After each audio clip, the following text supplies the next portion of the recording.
Welcome to RBN media. నేను మీ కిరణ్. ఈరోజు headlines. Polavaram MLA చిరి Balaraju పర్యటన. వరద ప్రభావిత ప్రాంతాలను సందర్శించిన పోలవరం ఎమ్మెల్యే చిరి బాలరాజు బాధితులకు నిత్యావసర వస్తువులు పంపిణీ. దిగొచ్చిన Netflix IC-A14 the Kandahar hijacker web series మీద వచ్చిన తీవ్ర వ్యతిరేకత నడుమ కేంద్రం నెట్ఫ్లిక్స్ సంస్థకు నోటీసులు జారీ చేసింది.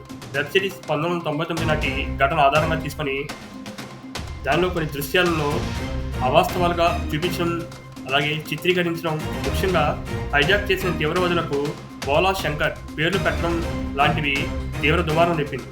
ఇది హిందూ వ్యతిరేకంగా ఉన్నాయని, వెంటనే వీటిని తొలగించాలని చెప్పి కేంద్రం నెట్ఫ్లిక్స్ సంస్థకు నోటీసులు జారీ చేసింది.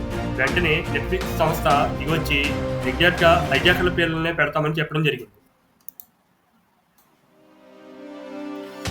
వరద బాధితుల సహాయార్థం గుడి సెంటర్లోని వ్యాపారస్తులు కలిసి 40,000 వాటర్ ప్యాకెట్లను పంపడం జరిగింది.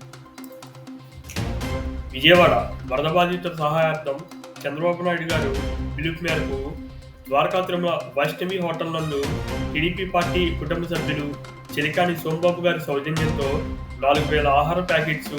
ఈ కార్యక్రమానికి జనసేన మరియు బీజేపీ పార్టీ కార్యకర్తలు పాల్గొన్నారు.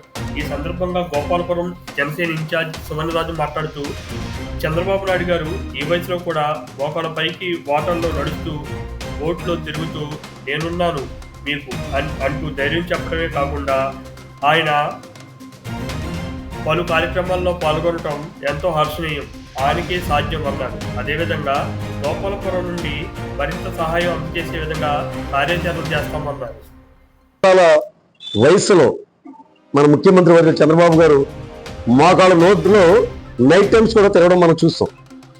మరి ఆయన ధైర్యానికి, ఆయన సాహసానికి, ఆయన ముందస్తు ప్రణాళికకి చాలా ధన్యవాదాలు. ఎందుకు చెప్పినంటే హుదూద్ తుఫాను వచ్చినప్పుడు లాస్ట్ టైం కూడా అధికారంలోకి వచ్చిన తర్వాత ఒక 6 నెలల్లోనో 5 నెలల్లోనే వచ్చిందండి. మేము కూడా బేరపల్లి నుంచి 65 కిలోల రైస్ పంపించామండి NSS ద్వారా.